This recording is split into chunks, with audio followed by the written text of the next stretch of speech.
নমস্কাৰ ছাত্ৰ ছাত্ৰীসকল সুস্বপ্নাছ ক্লাছেছলৈ তোমালোক সকলোকে মই সুস্বপ্নাই স্বাগতম জনাই আজি তোমালোকলৈ লৈ আহিছোঁ আনন্দ চন্দ্ৰ আগৰৱালাৰ সুখ নামৰ এই কবিতাটি। এতিয়া আমি কবিতাটি পঢ়িবলৈ যোৱাৰ আগতে কবিজনৰ বিষয়ে অলপ জানি লওঁ আহা। আনন্দ চন্দ্ৰ আগৰৱালাৰ জন্ম হৈছিলে 1874 চনৰ 5 ছেপ্টেম্বৰৰ তেজপুৰৰ কলংপুৰত। তেখেতৰ দেউতাকৰ নাম আছিলে কাশীনাথ আগৰৱালা আৰু মাকৰ নাম আছিলে ৰাধিকা। তেখেতে তেজপুৰৰ চৰকাৰী বিদ্যালয়ৰ পৰা এন্ট্ৰেন্স পৰীক্ষাত উত্তীৰ্ণ হৈ কলিকতাৰ মেট্ৰপলিটান কলেজত নামভৰ্তি কৰাইছিলে আৰু 1894 চনত আৰক্ষী বিভাগত ভৰ্তি হৈ শেষত জিলা অধীক্ষক ৰূপে 1930 চনত তেখেতে অৱসৰ গ্ৰহণ কৰে। তাৰপিছত চাবা তেওঁ দুটা উপাধি লাভ কৰিছিলে। 1916 চনত লাভ কৰিছিলে ৰায় চাহাব আৰু 1921 চনত ৰায় বাহাদুৰ। 1934 চনত মংগলদৈত অনুষ্ঠিত অসম সাহিত্য সভাৰ সন্মিলনৰ তেখেত সভাপতিৰ আসন অলংকৃত কৰিছিলে। আৰু তোমালোকে এটা কথা জানা, তেখেতক আমাৰ অসমীয়া সাহিত্যত ভাঙনি কোঁৱৰ বুলি জনা হয়। কিয় কয় বাৰু ভাঙনি কোঁৱৰ বুলি? তেখেতে ইংৰাজী কবিতা অসমীয়া সাহিত্যলৈ অনুবাদ কৰিছিলে আৰু সেইবাবে তেখেতক ভাঙনি কোঁৱৰ বুলি কোৱা হৈছিলে। তেখেত একাধাৰে কবি আছিলে, প্ৰবন্ধকাৰ আছিলে আৰু প্ৰত্নতাত্ত্বিক আছিলে। ইয়াৰ পিছত তেখেতৰ মৃত্যু হয় 1939 চনৰ তেজপুৰৰ নিজা বাসগৃহত। আৰু তেখেতে কি কৈছিলে, একমাত্ৰ কবিতা পুথিখনেই আছিলে জিলিকনি। শিশু পুথি দুখন আছিলে কোমল পাঠ আৰু আদি পাঠ। আৰু ইয়াৰ উপৰিও তেখেতে বিভিন্ন ধৰণৰ আলোচনীত লিখা উলিয়াইছিলে। আবাহন, বাঁহী, ইয়াত প্ৰবন্ধ প্ৰকাশ পাইছিলে এইবিলাকত। গতিকে আজি আমি লেখকৰ বিষয়ে অলপ চলপ গম পালোঁ। তোমালোকৰ কিতাপত দিয়া আছে, ভালদৰে চাই ল'বা। এতিয়া আমি আহিছোঁ কবিতাটিৰ মাজলৈ। এতিয়া কবিতাটিৰ সংজ্ঞাটো কি? সুখ, হয়নে? সুখৰ এটা সংজ্ঞা তোমালোকে মোক দিব পাৰিবানে? সুখৰ কোনো সংজ্ঞা নাই। সুখ এক অনুভূতি। আমি নিজেই সুখ লাভ কৰিব পাৰোঁ। আমাৰ চাৰিওফালে সুখ আছে। তাক আহৰণ কৰা কৌশল যদি আমাৰ আছে, সেই সুখ, সেইটোৱেই হৈছে সুখৰ সংজ্ঞা। এতিয়া আমি আহিছোঁ কবিতাটিৰ প্ৰথম পংক্তিটোলৈ। চাবা, সুখ সুখ বুলি মানুহ বলিয়া নেদেখে সুখৰ মুখ। সুখ বিচাৰোঁতে পাই সংসাৰক দুখৰ উপৰি দুখ। এতিয়া কি কৈছে যে সুখ সুখ বুলি মানুহ বলিয়া, যে কবিৰ মতে সুখ হৈছে এক অনুভূতি আৰু যাক আমি চকুৰে নেদেখোঁ, মাত্ৰ অনুভৱ কৰিব পাৰোঁ। আৰু এই সুখৰ পাছে পাছে কি হৈছে, মানুহ বলিয়া হৈছে। সুখক পাবলৈ আজি মানুহ বলিয়া হৈছে। এনেদৰে বলিয়া হওঁতে মানুহে জানো সুখ লাভ কৰিব পাৰিছে? যেতিয়া মানুহে অধিক হাবিয়াস কৰে সুখৰ কাৰণে, তেতিয়া মানুহে কিন্তু সুখৰ ঠাইত দুখ লাভ কৰে। কেতিয়াবা তোমালোকে চাবা, অতি সৰু সৰু কথাত সুখ জড়িত হৈ থাকে, কিন্তু আমি ল'ব নাজানো, যাৰ ফলত সুখৰ সংজ্ঞা বিচাৰি আমি হাবাথুৰি খাই ফুৰোঁ। সেইকাৰণে কবিয়ে কৈছে যে সুখ এক অনুভূতি, এক অনুভৱ, যাক আমি অনুভৱ কৰিব পাৰোঁ, কিন্তু আমি নেদেখোঁ। দেখিও নেদেখা কিয় দিনকণা, সুখ যে হাততে আছে, যিয়ে দিব পাৰে স্বাৰ্থ বলিদান, সুখ ফুৰে পাছে পাছে। এতিয়া কি কৈছে, দেখিও নেদেখা কিয় দিনকণা। দিনকণা শব্দটোৰ অৰ্থ তোমালোকে নিশ্চয় জানা, যি দিনত নেদেখে তাক আমি দিনকণা বুলি কওঁ, নহয় জানো? এতিয়া কৈছে যে দেখিও নেদেখা কিয় দিনকণা, সুখ যে হাততে আছে, যে চকু থাকিও সুখৰ সন্ধান বিচাৰি ফুৰিছে মানুহে। সেইকাৰণে কবিয়ে মানুহক কি বুলি কৈছে, দিনকণা বুলি কৈছে। যিয়ে দিব পাৰে স্বাৰ্থ বলিদান, সুখ ফুৰে পাছে পাছে। এতিয়া সুখ পাবলৈ হ'লে আমি কি কৰিব লাগিব? স্বাৰ্থ ত্যাগ কৰিব পাৰিবই লাগিব। তেতিয়াহে আমি কোনো বস্তু বা কোনো হেৰিৰ পৰা আমি সুখ লাভ কৰিব পাৰিম। যদি আমি স্বাৰ্থ জড়িত বস্তুত সুখ নাথাকে, নিস্বাৰ্থভাৱে বস্তু যি লাভ কৰা, তাতেই সুখ পোৱা যায়। তাৰপিছত চাবা, অকল নিজৰ নিমিত্তে নহয় আমাৰ জীৱন ভাই পৰৰ কাৰণে খাটিব পাৰিলে সংসাৰ সুখৰ ঠাই। এতিয়া কৈছে মানুহৰ জীৱনটো কেৱল নিজৰ কাৰণে নহয়, নিজৰ স্বাৰ্থ ত্যাগ কৰিব পাৰিব লাগিব, হয়নে? কিঞ্চিত স্বাৰ্থ যদি তুমি ত্যাগ কৰিব পাৰা তেতিয়া তুমি সুখ লাভ কৰিব পাৰিবা। অকল নিজৰ নিমিত্তে নহয় আমাৰ জীৱন ভাই পৰৰ কাৰণে খাটিব পাৰিলে সংসাৰ সুখৰ ঠাই। এতিয়া কি কৈছে, তুমি যদি নিজৰ কাৰণে ভাবা, আনৰ কাৰণে যদি নাভাবা তেতিয়া আমি সুখ লাভ কৰিব নোৱাৰোঁ।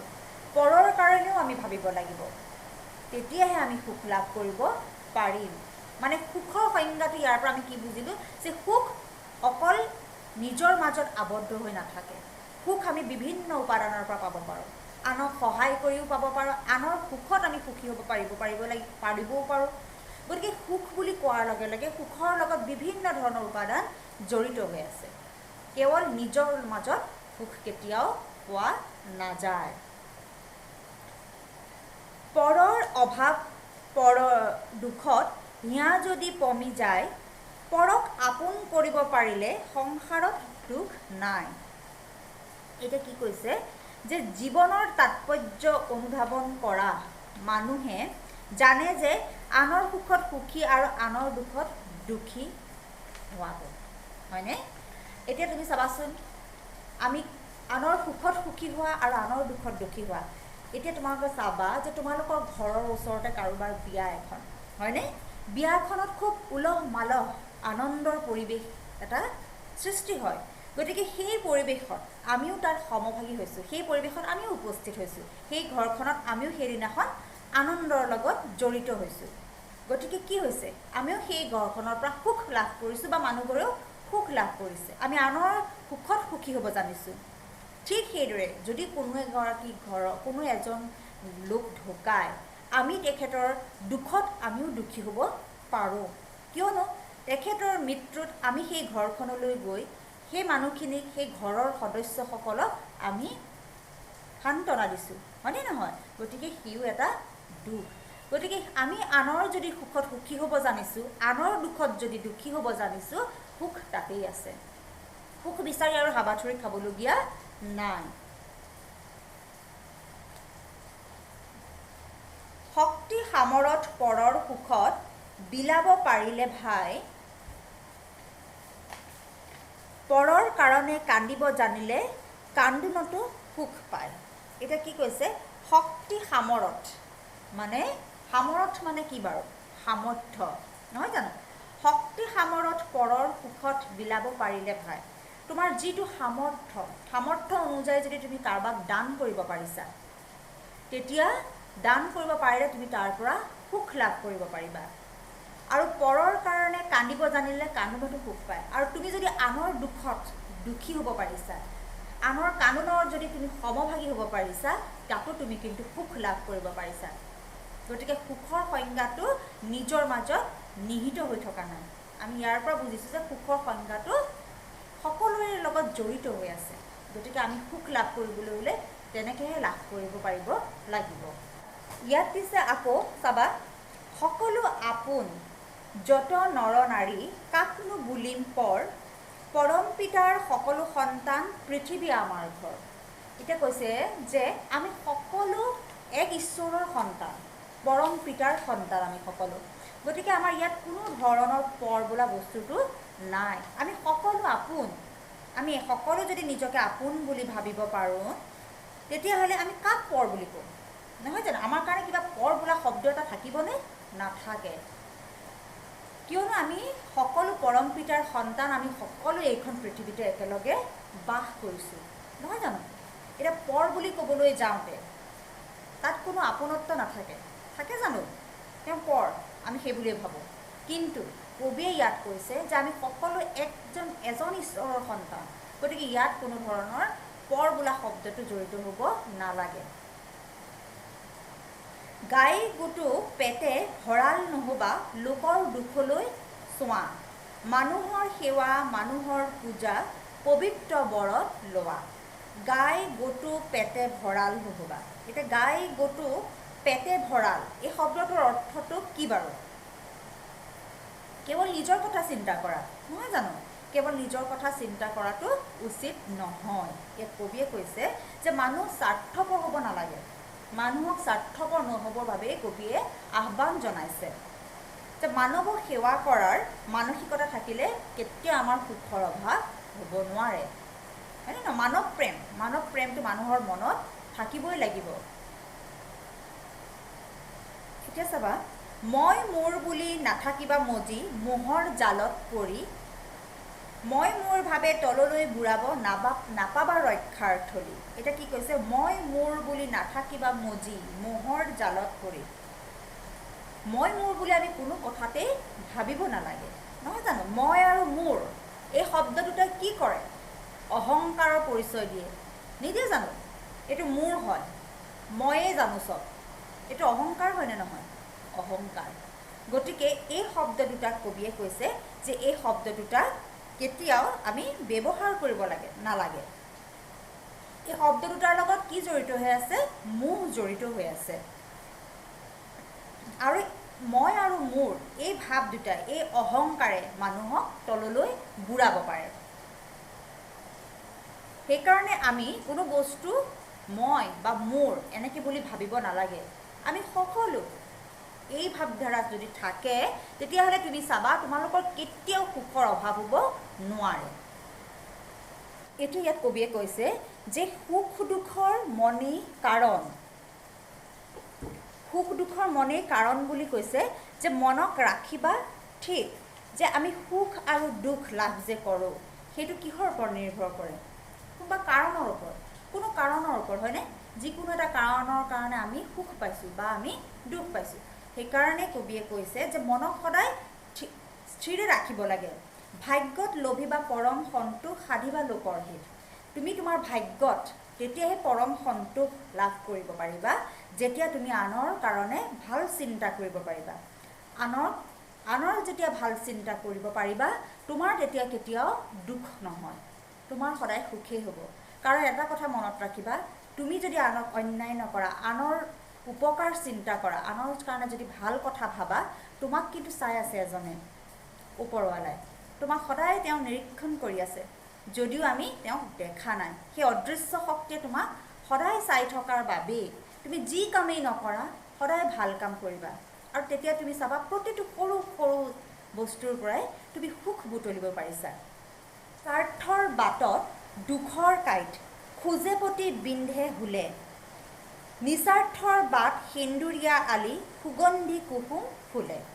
এতিয়া খুব ধুনীয়া কথাৰে কবিয়ে কৈছে যে স্বাৰ্থৰ বাটত সদায় দুখৰ কাঁইট থাকে, হয়নে? যি মানুহ স্বাৰ্থপৰ সি কিন্তু কেতিয়াও সুখৰ মূল্য বুজি নাপায়। ইয়াত কবিয়ে কৈছে যে কেনেকৈ দুখটো নাইকিয়া কৰিব পাৰি। কবিয়ে কৈছে যে তুমি যদি স্বাৰ্থৰ বাট অনুসৰণ কৰা, তুমি সদায় কি হ'ব? তোমাৰ গোটেই ৰাস্তাত কাঁইট পাবা, দুখৰ কাঁইট। মানে আমাক হুলে বিন্ধে নে নিবিন্ধে? ভৰিত। তুমি যদি কাঁইটৰ মাজেৰে খোজকাঢ়ি যোৱা তোমাক ভৰিত বিন্ধিবনে নাই? বিন্ধিব। যদি আমি স্বাৰ্থপৰ হওঁ, কবিয়ে তেতিয়া কৈছে যে স্বাৰ্থপৰ মানুহক কিন্তু বিন্ধিব। কিহে বিন্ধিব? দুখৰ কাঁইটে বিন্ধিব। ৰাস্তাত দুখৰ কাঁইট পৰি থাকে বুলি কৈছে। স্বাৰ্থপৰ মানুহৰ মানসিকতাটো অতি ঠেক হয়, তেওঁলোকে বহলভাৱে চিন্তা কৰিব নোৱাৰে। সেইকাৰণে কবিয়ে কৈছে যে তেওঁলোকৰ যিহেতু মানসিকতা ঠেক, তেওঁলোকে বহলভাৱে চিন্তা কৰিব নোৱাৰে, গতিকে তেওঁলোকৰ গোটেই জীৱনখন দুখৰ কাঁইটে বিন্ধি থাকিব। এটা সময়ত তেওঁলোকে হয়তো সুখ পাইছে, কিন্তু জীৱনৰ পিছৰ চোৱা তেওঁলোকৰ অতি দুখ লগা হ'ব। এতিয়া চাবা, নিস্বাৰ্থৰ বাট সেন্দুৰীয়া আলি সুগন্ধি কুসুম ফুলে। এতিয়া যিবিলাক মানুহ নিস্বাৰ্থৰ পথ অনুসৰণ কৰে তেওঁলোকৰ জীৱনটো সেন্দুৰীয়া আলিৰ দৰে সদায় সদায় ধুনীয়া হৈ থাকিব। কিয় কৈছোঁ চাবা, যি মানুহ নিস্বাৰ্থ, তাৰ কোনো বস্তুৰ প্ৰতি মোহ নাথাকে, হয়নে? সকলোৰে প্ৰতি সমান মৰম, দয়া, আন্তৰিকতা এয়া থাকে। আৰু আমাৰ মনত মৰম, দয়া, আন্তৰিকতা এয়া থকাটো অতি প্ৰয়োজনীয়, কিয়নো আমি সকলো এখন পৃথিৱীত বাস কৰা এজন ঈশ্বৰৰ সন্তান, নহয় জানো? ইয়াত কবিয়ে কৈছে যে আমি কাকো পৰ বুলি ক'ব নোৱাৰিম, আমি সকলো আপোন। আমি এখন দেশতে একেলগে বাস কৰোঁ, আমি সকলো আপোন। গতিকে আপোনৰ মাজত স্বাৰ্থভাৱ থাকিব লাগে জানো? নালাগে। আমি নিস্বাৰ্থভাৱে আমি উদাৰ হ'ব জানিব লাগিব। আমি নিস্বাৰ্থভাৱে যিকোনো বস্তুতে আগবাঢ়ি যাব পাৰিব লাগিব। স্বাৰ্থ নিস্বাৰ্থ ধৰ্মী জীৱন বিশ্বপ্ৰেম ভৰপূৰ। বিশ্বৰ সকলো ভাই ভনী তাৰ সুখৰ নপৰেও। এতিয়া কি কৈছে যে যথাৰ্থ নিস্বাৰ্থ ধৰ্মী জীৱন বিশ্বপ্ৰেম ভৰপূৰ। আমাৰ যদি উপযুক্তভাৱে আমি যদি বা নিস্বাৰ্থভাৱে কোনো স্বাৰ্থ নোহোৱাকৈ আমি যদি আমাৰ দেশক ভাল পাওঁ, আমি যদি আমাৰ পৃথিৱীখনক ভাল পাওঁ, তেতিয়াহ'লে কি কৈছে এই পৃথিৱীত বাস কৰা সকলোকে যদি আমি ভাই ভনী বুলি ভাবিব পাৰোঁ, তেতিয়াহ'লে আমাৰ কেতিয়াও সুখৰ নপৰে বুলি কৈছে, সুখৰ অন্ত নপৰে বুলি কৈছে। মৰমৰ ছাত্ৰ ছাত্ৰীসকল, আমি এই কবিতাটিৰ পৰা এটা খুব ধুনীয়া বাৰ্তা পালোঁ যে আমাক সুখৰ সংজ্ঞা বুলি ক'লে এটাই সংজ্ঞা আমি এতিয়া পালোঁ যে আমি স্বাৰ্থহীনভাৱে সকলোকে সহায় কৰিব জানিব লাগিব, হয়নে? স্বাৰ্থ আমি ত্যাগ কৰিব পাৰিব লাগিব, তাতে সুখৰ সংজ্ঞাটো সোমাই আছে। এতিয়া মই আশা কৰিছোঁ তোমালোকে নিজে একোটা সুখৰ সংজ্ঞা উলিয়াব পাৰিবা। আৰু আমি আজি এই পাঠটোৰ পৰা, এই কবিতাটিৰ পৰা খুব সুন্দৰ বাৰ্তা আমাৰ পালোঁ। কবিয়ে আমালৈ অতি সুন্দৰ বাৰ্তা প্ৰেৰণ কৰিছে। গতিকে আশা কৰিছোঁ তোমালোকো কবিৰ এই ভাৱধাৰাৰে উদ্বুদ্ধ হ'ব পাৰিবা। আমি নেক্সট ক্লাছত ইয়াৰ প্ৰশ্ন উত্তৰসমূহ লগতে আজি শব্দ অৰ্থ কিতাপত আছে, তোমালোকে চাবা আৰু প্ৰশ্ন উত্তৰসমূহ আমি আলোচনা কৰিম। আজিলৈ ইমানেই, ধন্যবাদ।